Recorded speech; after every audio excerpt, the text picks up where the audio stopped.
Assalamualaikum warahmatullahi wabarakatuh. Saya Meisya Putri Sudarta dengan NIM 2411011003. Hari ini saya akan mempresentasikan hasil makalah saya yang berjudul Surveillance, Intervensi, dan Rekomendasi Kebijakan Gizi. Kasus yang saya dapat itu adalah nomor 16, yaitu kerawanan pangan keluarga di wilayah perkotaan miskin. Latar belakangnya adalah kerawanan pangan perkotaan berakar langsung kepada ketidakpastian pendapatan buruh hari-harian.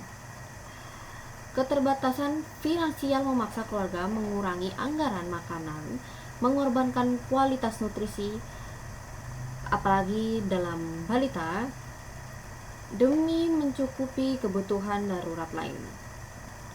Rumusan masalah utamanya itu adalah potret real kasus bagaimana tindakan rawan pangan dan prevalensi underweight balita di area urban miskin. Terus ada faktor memicu. Faktor pemicunya itu apa akar penyebab utama kegagalan penentuan gizi seimbang di tingkat rumah tangga. Terus ada fokus prioritas, langkah strategis apa yang paling mendesak untuk memperbaiki akses nutrisi keluarga dan lain sebagainya, bisa dilihat. Terus ya selanjutnya ada analisis faktor underweight. Fokus langsungnya itu pemicu biologis langsung pada balita. Yang pertama itu ada asupan porsi makan harian kurang, terus kedua ada konsumsi protein hewan yang sangat minim, lalu ketiga kerentanan tinggi terhadap infeksi berulang. Faktor tidak langsungnya itu adalah masalah sosial dan ekonomi itu sendiri. Yang pertama itu daya beli pangan bergizi yang rendah, terus habis itu pendapatan yang tidak teratur atau menurun kebutuhan hariannya. Terus yang ketiga itu ada cakupan perlindungan sosial mereka tuh belum, kalau sesuai dengan data yang dikumpulkan itu sekitar 41%. Nah, data surveillance gizi yang pertama, indikator surveillance utama yang pertama itu adalah ukuran sampel rumah tangga yang diwawancarai. Itu totalnya ada 360 keluarga. Yang kedua, proporsi keluarga mengalami rawan pangan, itu totalnya ada 34%. Terus yang ketiga, keluarga pemangkas porsi makan akibat ketidakadaan biaya, itu 29%. Terus nomor 4 ada prevalensi balita underweight atau berat badan kurang, itu ada 19%. Terus nomor 5 ada frekuensi konsumsi lauk hewan rendah, itu sekitar 3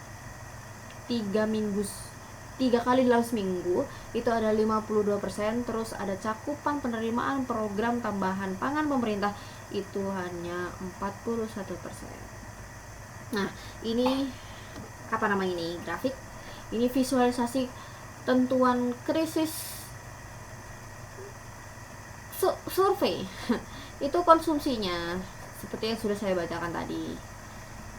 Terus ada selanjutnya rencana intervensi gizi.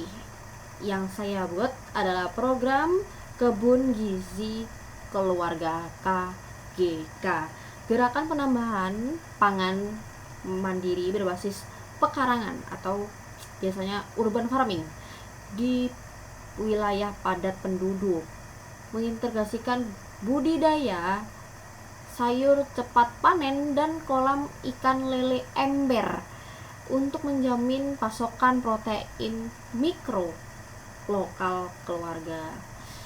Nih, tahapan pelaksanaan programnya itu dalam 1 bulan itu persiapan, ada sosialisasi lintas PKK, terus verifikasi target sasaran dan distribusi benih atau starter kitnya.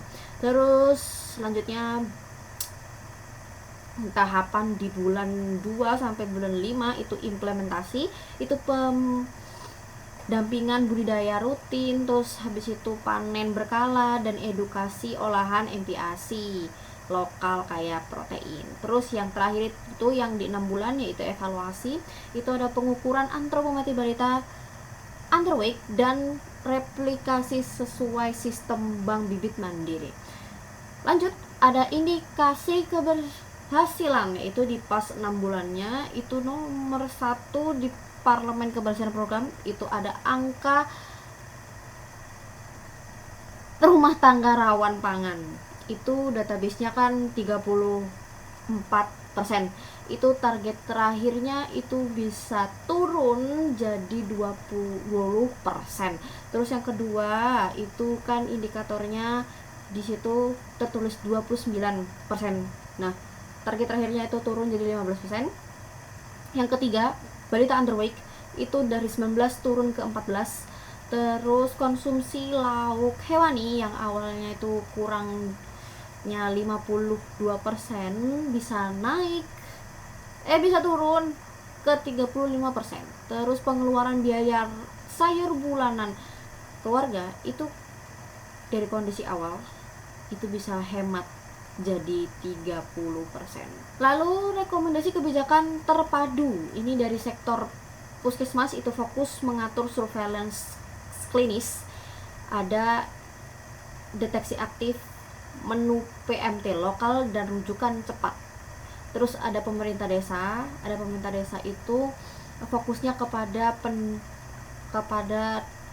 dukungan kebijakan lokal, itu dana desa, pembaruan di TKS, terus akses ke desanya gitu.